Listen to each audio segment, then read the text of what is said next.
दोस्तों नमस्कार। हमारे साथ वरिष्ठ पत्रकार राजेश शर्मा जी मौजूद हैं। राजेश भाई साहब स्वागत है। नमस्कार। आज हम चर्चा करेंगे संभल के बारे में। संभल जो इन दिनों बहुत सुर्खियों में है, और सुर्खियों में इसलिए है कि वहाँ ताजा विवाद जामा मस्जिद और उसके भीतर हरिहर मंदिर को लेकर हुआ।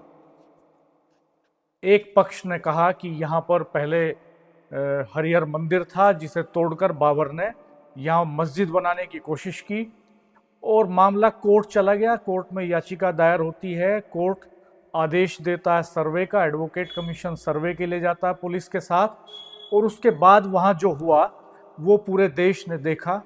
4 लोगों की मौत हो गई, पथराव, आगजनी, और जो तस्वीरें आई उन तस्वीरों ने पूरे देश को सोचने पर मजबूर कर दिया। बहुत ही खौफनाक तस्वीरें, बहुत ही खौफनाक सीन वहाँ पर। और इसके बाद 2500 से ज़्यादा लोगों पर एफआईआर, वहाँ के लोकल सांसद के ऊपर एफआईआर, विधायक के बेटे के ऊपर एफआईआर, 25 से ज़्यादा गिरफ्तारियाँ, और 2 महिलाएं भी हिरासत में। ये सब पूरा सीन वहाँ बनता है। हम इसके पीछे जाना चाहते हैं आज। संभल दरअसल सियासी मायने में बहुत अहम है। संभल इसलिए बहुत इंपॉर्टेंट है कि इस सीट पर एक बार एक ऐसा उलटफेर हुआ था जिसने पूरे यूपी की सियासत को हिलाकर रख दिया था। सियासत क्या, यूं कहें कि सरकार पलट कर रख दी थी। रातों रात यहाँ पर वो वक्त था, उसको हम याद करेंगे, उस किस्से के बारे में बात करेंगे कि कैसे उस वक्त के मुख्यमंत्री कल्याण सिंह की सरकार शाम के वक्त रात में लगभग 10:30 बजे हटा दी जाती है, उनको हटा दिया जाता है।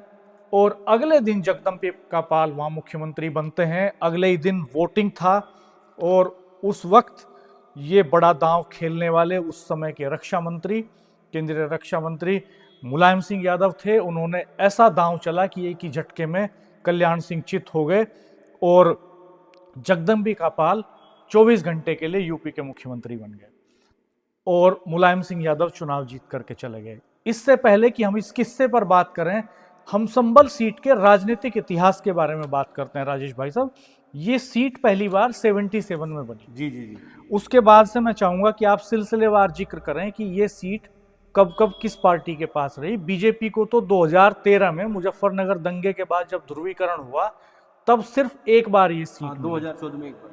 और जहां तक मैं देख रहा था कि 6 बार इस मुस्लिम बहुल सीट से 6 बार एमवाई फैक्टर पर यादव नेता पार्लियामेंट पहुंचे। 2 बार तो मुलायम सिंह यादव ही जीते यहाँ से, एक बार डीपी यादव भी जीते यहाँ से, श्रीपाल यादव 2 बार जीते यहाँ से, रामगोपाल यादव 1 बार जीतते हैं यहाँ से। तो इस तरह का इसका अतीत है। तो मैं चाहूंगा सिलसिलेवार 77 से लेकर अब तक आप कौन कौन सांसद रहा यहाँ पर। डॉक्टर साहब, पहले ये सीट अमरोहा में होती थी जी, और उसके बाद 77 में नई सीट बनी। तो पहली बार 77 में जो सीट बनी है, तब ये संभल मुरादाबाद जिले का हिस्सा था। जी, इसे कांग्रेस ने बनाया था। हालांकि जनता पार्टी की सरकार थी उस समय। तो पहली बार जब 77 में बनी तो शांति देवी यहाँ पहली सांसद बनी, वो जनता पार्टी की उस पर सिंबल पे जीती थी। इसके बाद जब 1980 का चुनाव हुआ तो 1980 में यहाँ विजेंद्र यादव कांग्रेस से जीत जाते हैं। जब 1984 में चुनाव होता है, शांति देवी फिर आती है, वो फिर कांग्रेस में शामिल हो जाती है, वो फिर कांग्रेस से जीत जाती है। और 1984 के बाद में फिर कांग्रेस आज तक यहाँ सरकार नहीं कर पाई। फिर यहाँ उदय 84 के बाद से आज तक कांग्रेस को जीत नहीं मिली, कभी नहीं मिली। और 2014 के अलावा बीजेपी को जीत नहीं मिली। जब डॉक्टर साहब 1989 में 1991 में 2 बार चुनाव हुए तो तब श्रीपाल सिंह यादव जनता दल से यहाँ सांसद बनते हैं। इनके बाद 1996 में बसपा से डीपी यादव चुनाव लड़ते हैं। 1996 में वो यहाँ सांसद बन जाते हैं। फिर 1998 में यहाँ मुलायम सिंह यादव चुनाव लड़ते हैं, तब वो रक्षा मंत्री भी रहते हैं। तो वो चुनाव लड़ते हैं, वो जीत जाते हैं। उस किस्से पर विस्तार से बात करेंगे हम। मैं पहले सांसदों के नाम बता दूं। जी। और फिर जब 1999 में चुनाव हुआ, जब आपकी याद हो जब 13 दिन की सरकार गिर गई थी, फिर जब 1999 में चुनाव हुआ, फिर यहाँ से मुलायम सिंह यादव सांसद बने दूसरी बार। और फिर 2004 में मुलायम सिंह के भाई रामगोपाल यादव यहाँ से सांसद बने। 2004 के बाद फिर 2009 में शफीकुर रहमान यहाँ बसपा से सांसद बन गए। 2014 का जब चुनाव आया, चूंकि 2013 में जो दंगा हुआ था उसका कहीं ना कहीं इम्पैक्ट था, तो 2014 में यहाँ सतपाल सिंह सैनी पहली बार भाजपा से सांसद बने थे, भाजपा को पहली बार वो सीट मिली। और फिर 2019 में शफीकुर रहमान सपा में आ जाते हैं, फिर वो सपा से यहीं से मेंबर ऑफ पार्लियामेंट बनते हैं। अब 2024 में उनके पोते जियाउर रहमान बर्क ये यहाँ सांसद बनते हैं। तो इस तरह यहाँ जो है लगातार यहाँ यादव परिवार का हस्तक्षेप रहा। मैं एक बार ये बता दूं कि कब कब किसका ज़्यादा वो रहा। तो इसमें चूंकि 1989 से अगर हम 2004 तक की बात करें तो यहाँ 2 बार मुलायम सिंह यादव सांसद रहे। एक बार ये शिवपाल सिंह यादव रहे। 89 की बात कर रहा हूँ मैं, 89 की बात कर रहा हूँ मैं। नहीं, हम कुल मिला के बात करें टोटल जब से 77 से ये सीट बनी, तो आज तक 2 बार मुलायम सिंह यादव यहाँ से सांसद चुने गए, 2 बार श्रीपाल यादव यहाँ से सांसद चुने गए, 1 बार विजेंद्र सिंह चुने गए और 1 बार रामगोपाल यादव चुने गए। तो यहाँ और डीपी यादव भी यहाँ से सांसद रहे। तो यहाँ जो है 4 बार सपा से रहे यादव, 2 बार बसपा से यादव रहे और 2 बार जनता दल से रहे जी। तो ये 1 बार सांसद बने 2014 में सतपाल सैनी। तो यहाँ पूरा वर्चस्व रहा। ये जो सीट है संभल, ये मुलायम सिंह की, मैं तो अभी उस पर चर्चा करेंगे, तमाम दर्शकों को बताएंगे। ये संभल ही ऐसी सीट थी जिसको लेकर जो पूरी देश में संभल सुर्खियों का केंद्र बना था 1998 में। तो तब पूरी चर्चा थी, हाई कोर्ट तक, सुप्रीम कोर्ट तक मामला। उस पर हम चर्चा करेंगे डिटेल में। अभी उससे पहले ये बता देते हैं कि 2024 के लोकसभा चुनाव में खुद प्रधानमंत्री नरेंद्र मोदी संभल में जनसभा करने गए थे, लेकिन इस सीट को भारतीय जनता पार्टी तब भी नहीं जीत पाई थी। तब की कल के आश्रम के जो महंत हैं, जो वहाँ जो है, जो बड़े महंत हैं, प्रमोद कृष्णन जी कांग्रेस के बड़े नेता थे, माने जाते थे, बड़े नेता थे भी। वो चुनाव लड़े लखनऊ से मेंबर ऑफ पार्लियामेंट का राजनाथ सिंह के सामने। वो भाजपा में शामिल करते हैं। कल की धाम वहीं पर है। और उनका वहीं आश्रम है प्रमोद कृष्णन जी का। राहुल गांधी के करीबी थे और वहां से छोड़ के अचानक चुनाव से ठीक पहले वो पाला बदलते हैं, भारतीय जनता पार्टी में आते हैं, राहुल गांधी पे हमलावर होते हैं, उनकी इमेज पे डेंट लगाते हैं, प्रधानमंत्री मोदी के साथ दिखाई देते हैं और प्रधानमंत्री वहां रैली करने भी जाते हैं, उनसे मिलते भी हैं, लेकिन भाजपा वहां चुनाव नहीं जीत पाती। तो इस तरह की टफ सीट भाजपा के लिए संभल बनी हुई है। और जिस तरह का अभी सियासत का माहौल चल रहा है उत्तर प्रदेश में, क्योंकि अब ये कहा जाने लगा है कि उत्तर प्रदेश 2027 के चुनावी मोड की तरफ चल पड़ा है। पहले रामपुर, फिर कुंदरकी, तो क्या अब संभल की बारी है? रामपुर और कुंदरकी मॉडल क्या अब के बाद अब संभल भी कोई मॉडल बनने जा रहा है? ये बहुत महत्वपूर्ण बात है और इसके तार यहां से खुलते हैं जब हम अतीत में उस किस्से की तरफ जाते हैं 98 के, जिस वक्त इस सीट को जीतने के लिए मुलायम सिंह यादव, जो उस समय के मुख्यमंत्री थे, उस समय के रक्षा मंत्री थे केंद्र में, और उत्तर प्रदेश के मुख्यमंत्री रहे मुलायम सिंह यादव, बड़े कद्दावर नेता, मजबूत पकड़ उनकी सियासत पर, कुश्ती के वो बड़े खिलाड़ी रहे। और ये कहा जाता है कि उन्हें कुश्ती और सियासत दोनों में महारत हासिल थी, दोनों में कभी उन्होंने पटकनी नहीं खाई। और उन्होंने जो है यहाँ पर ऐसा दांव चला, दरअसल उनको पटकनी देने के लिए दांव तो चला था अटल बिहारी वाजपेयी ने। उस वक्त अटल बिहारी वाजपेयी ने मुलायम सिंह यादव के ही करीबी रहे बाहुबली डीपी यादव को उनके सामने भारतीय जनता पार्टी से संभल से चुनाव मैदान में उतार दिया, क्योंकि 96 में बीएसपी से डीपी यादव संभल से एमपी रह चुके थे। अब अटल बिहारी वाजपेयी जी का दांव ये था कि ये बाहुबली भी हैं, यादव भी हैं, वहां से एमपी भी रह चुके हैं, प्रदेश सरकार में मंत्री रह चुके, विधायक रह चुके, ये बड़े कद के नेता हैं, तो हम इन पे दांव खेल के मुलायम सिंह यादव MY फैक्टर बनाएंगे, तो हम Y के साथ फॉरवर्ड कास्ट और बैकवर्ड कास्ट का कॉम्बिनेशन बना के मुलायम सिंह यादव को उन्हीं के अखाड़े में चित कर देंगे। लेकिन मुलायम सिंह यादव ने आखिरी वक्त में ऐसा दांव चला कि ऐसा धोबी पाट मारा कि अटल बिहारी वाजपेयी संभल नहीं सके और उनके दांव को फेल कर दिया उन्होंने और डीपी यादव को शिकस्त दे दी।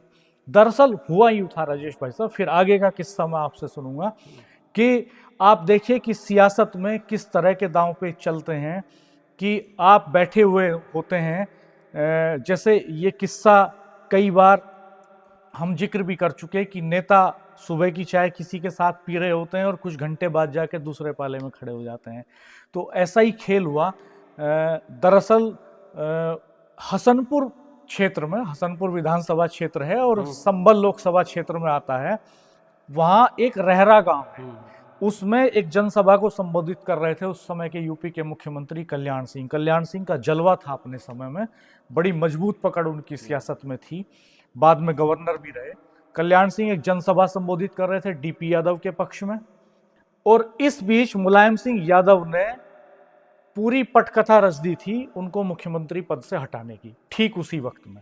इसके लिए वो बहुजन समाज पार्टी से हाथ मिलाते हैं, मायावती जी से बात करते हैं, सपा और बसपा मिलकर भी उन्हें गिराने की स्थिति में नहीं होते, नंबर नहीं होता इतना, तो वो नरेश अग्रवाल को मैनेज करते हैं और वो जगदम्बिका पाल को मैनेज करते हैं, और इनको मैनेज करके वो कांग्रेस में सेंध लगाते हैं, लोकतांत्रिक कांग्रेस का गठन होता है।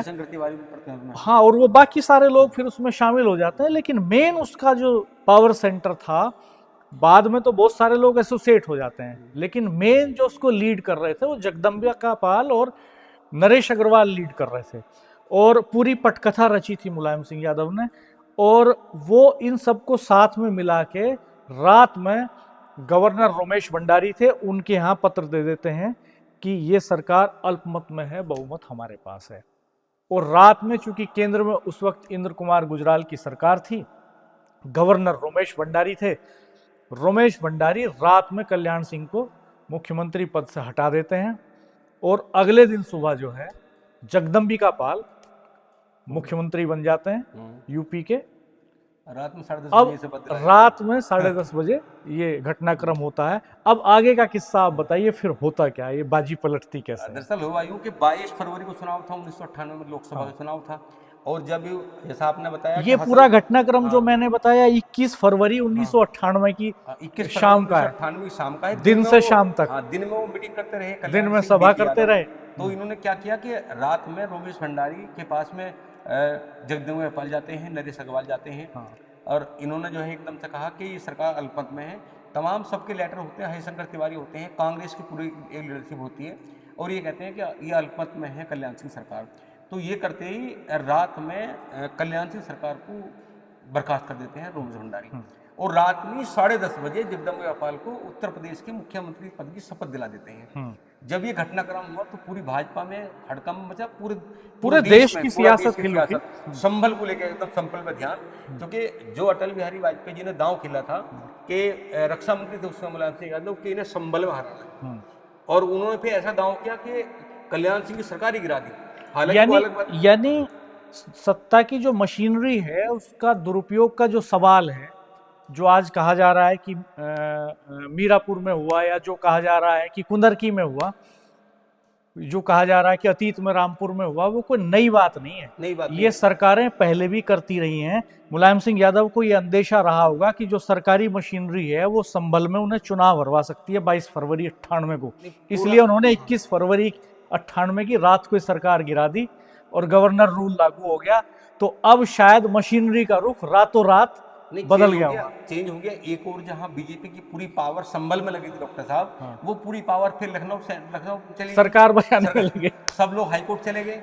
हालांकि दूसरे दिन हाईकोर्ट ने जो फैसला था राज्यपाल का, और 24 घंटे के मुख्यमंत्री रहे जगदम्बिका पाल, लेकिन तब तक वोट पड़ गए, संभल में वोट पड़ गए, और मुलायम सिंह यादव जी कितने वोट से जीते उस चुनाव? मुलायम सिंह यादव उस समय मुलायम सिंह यादव को 3,76,000 वोट पड़े थे। अच्छा, बम्पर वोट मिले, और डीपी यादव 2,10,000 वोट मिले, 2,10,000 वोट डीपी यादव को मिले। और नहीं तो उससे पहले तो स्थिति ये थी कि वहां जीतने की स्थिति थी भी नहीं मुलायम सिंह की, वो तो बड़ा गेम था ना, पूरी एकदम सरकार थी। और आप देखिए उस समय खुद अटल बिहारी वाजपेयी, कल्याण सिंह जो मुख्यमंत्री थे, उनका पूरा फोकस संभल पे था, मतलब टारगेट पे थे कि मुलायम सिंह हारने हैं, यहाँ हराना है मुलायम सिंह को, वो डरे हुए थे। हो सकता है इसीलिए कोई ऐसा दांवपेच, वो बड़ा सियासी दांवपेच करा कि पूरी सरकार ही बदल दी। कल्याण सिंह भी डिस्टर्ब हुए, पूरी भाजपा डिस्टर्ब हो गई, सब लोग, और इस बीच में दिन में वोट पड़ गए, और पुलिस की जो मशीनरी है, सत्ता की जो मशीनरी है, उसका मन रातों रात पलट गया। भाई जो पुलिस थी वो तो बैकफुट पे आ गई ना, और हालांकि फिर वो हाईकोर्ट ने राज्यपाल के आदेश को बर्खास्त कर, वो मतलब उसे गलत बता दिया, और फिर वो दोबारा से फिर कल्याण सिंह मुख्यमंत्री बने। हालांकि फिर बहुमत साबित करना पड़ा, तो बहुमत फिर कल्याण सिंह के पक्ष में हो गया। तो दोस्तों, इस किस्से का जिक्र आज हमने इसलिए किया क्योंकि ताजा विवाद संभल को लेकर है और हर विवाद के पीछे कहीं ना कहीं सियासत जुड़ ही जाती है। आपने वो वायरल वीडियो जरूर सुना होगा जो पुलिस का अधिकारी माइक में चिल्ला चिल्ला कर कह रहा है कि अपने नेताओं के चक्कर में मत पड़ो, ये नेता तुम्हारा भविष्य बर्बाद कर देंगे। यानी कहीं ना कहीं सियासत का कनेक्शन जुड़ ही जाता है किसी ना किसी अच्छे बुरे काम से। और इस अनाउंसमेंट के बाद जब ये घटनाक्रम पूरा हो जाता है तो संभल के जो सांसद हैं, युवा हैं, वो जियाउर रहमान बर्क, वो ये एलिगेशन भी लगाते हैं कि उनके खिलाफ एफआईआर इसलिए की गई है कि ताकि वो अपने लोगों की लड़ाई नहीं लड़ सकें। सामाजिक तौर पर भी संभल में तुर्क और पठानों का बंटवारा इस वक्त सतह पर है। संभल में जो हुआ वो हिंदू मुस्लिम दंगा नहीं था, उसकी नेचर डिफरेंट थी, उस पर अलग तरह के सवाल हैं। कोर्ट में रिट एक्सेप्ट हो जाती है तत्काल, कुछ ही समय में, कुछ ही समय के भीतर सर्वे करने के लिए एडवोकेट कमीशन पहुंच जाता है, पुलिस की मशीनरी लग जाती है। और ये सर्वे भी कोई पहली बार नहीं किया गया था, इसके पहले भी सर्वे किया गया था। जियाउर रहमान बर्क का ये भी कहना है कि सर्वे करते वक्त उन्हें इसकी प्री इंफॉर्मेशन नहीं दी गई, उन्हें नहीं बताया गया कि वो ऐसा करने जा रहे हैं। तो अगर उन्हें बताया जाता तो वो एक माहौल में नरमी लाने के लिए कुछ ना कुछ लोगों को कन्विंस करते, बात करते, विश्वास में लेते, इतना बड़ा बवाल नहीं होता। खैर, वहाँ जो मस्जिद के एक कर्ता धर्ता हैं, उन्होंने कहा कि साहब मस्जिद के हौज से पानी निकाला गया, इसलिए जो है लोगों में ये भ्रम फैल गया कि मस्जिद की खुदाई हो रही है, तोड़ा जा रहा है मस्जिद को, इसलिए लोग आक्रोशित हो गए। ये अलग सवाल हैं, जांच के विषय हैं, तमाम आयोग बैठेंगे जांच के, पुलिस की जांच होगी, इंटेलिजेंस की जांच होगी। नेताओं ने जाना शुरू कर दिया है। समाजवादी पार्टी के मुखिया अखिलेश यादव ने एक डेलीगेशन भेज दिया है इसकी जांच करने के लिए। ये भी सूचनाएं आ रही हैं कि राहुल गांधी भी वहाँ विजिट के लिए जा सकते हैं, लोगों से मिलने के लिए जा सकते हैं। अलग अलग दलों के नेताओं का जमावड़ा अब संभल में रहने वाला है। लेकिन बड़ा सवाल ये छूट गया है कहीं ना कहीं पीछे कि इस तरह के हादसे आखिर कब रुकेंगे। मेरठ दंगों के लिए लंबे वक्त बदनाम रहा, मुरादाबाद में दंगे होते रहे, कानपुर में दंगे होते रहे, बनारस में दंगे होते रहे। इस प्रदेश के अलग अलग हिस्सों में हमने मेरठ में हाशिमपुरा देखा, हमने मेरठ में मलियाना देखा, और अब हम संभल देख रहे हैं वेस्टर्न यूपी में। 4 लोगों को जो सवाल है, जो 4 परिवार को उजाड़ के चला गया, अब बहुत सारी सियासत वहाँ होगी, बहुत सारे लोग जाएंगे, लेकिन जो परिवार के इसमें जो मरने वाले हैं, इसमें 2 इकलौते भी बारिश थे। निश्चित। अपना छोटे मोटे कोई प्लास्टिक बेचने का काम करता था, कोई मिठाई की दुकान करता था, कोई तेल लेने गया था, और वो इसकी भेंट चढ़े। अब सियासत होगी, लेकिन जिनके परिवार जुड़ गए तो वापस नहीं आएंगे। खास बात यह है कि जो 4 लोग मारे गए हैं उनका अभी तक कोई क्रिमिनल रिकॉर्ड निकल के नहीं आया है कि इनका कोई क्रिमिनल बैकग्राउंड है। दूसरी बात यह भी है कि आम जनता को, अब वोटर को निश्चित तौर पर यह सोचना पड़ेगा कि उसकी जिंदगी के असल मुद्दे क्या हों, सियासत किन मुद्दों पर हो। तो इसलिए मित्रों, थोड़ा देर तक देखिए, ठहर के देखिए, दूर तक देखिए, सियासत के बड़े बड़े दांवपेच देखिए, बड़े बड़े खेल देखिए, और उन खेल का हिस्सा मत बनिए। ये तय कीजिए कि आपको अपनी ज़िंदगी कैसे चलानी है, रोजी रोटी की लड़ाई कैसे चलानी है, और वो शांति और कानून व्यवस्था का पालन करके ही चल सकती है। प्रतिरोध हर नागरिक का अधिकार है, लेकिन अहिंसात्मक तरीके से आंदोलन हो तो ताकत बढ़ जाती है। और जब कोई भी आंदोलन या विरोध प्रदर्शन हिंसा के रास्ते पे जाता है तो ताकत कमज़ोर हो जाती है। ये हमने किसान आंदोलन में भी देखा। किसान आंदोलन के वक्त किसान किस तरह से अहिंसात्मक तरीके से 13 महीने तक बैठे रहे और पूरी सरकार हिल उठी। हमने अभी देखा सोनम वांगचुक कैसे चलते हैं दिल्ली तक, एक कारवां लेके जाते हैं और सरकार को बात करनी पड़ती है। तो बातचीत के रास्ते मौजूद हैं, कानून व्यवस्था के रास्ते मौजूद हैं, अदालतें हैं। इंसाफ में भरोसा बनाए रखना चाहिए और सियासत को ठहर कर दूर तलक, देर तलक, गहरे तक जाकर देखना चाहिए। हम और वीडियो लेकर आएंगे। आप हमारे चैनल को देखते रहिएगा, सब्सक्राइब कर दीजिएगा, बेल आइकन प्रेस कर दीजिएगा, नोटिफिकेशंस ऑन कर दीजिएगा, और कमेंट बॉक्स में बताइएगा कि आपकी क्या राय है, आप किसको जिम्मेदार मानते हैं संभल जैसे हादसों के लिए? आपकी नज़र में इनका समाधान क्या है? धन्यवाद, नमस्कार।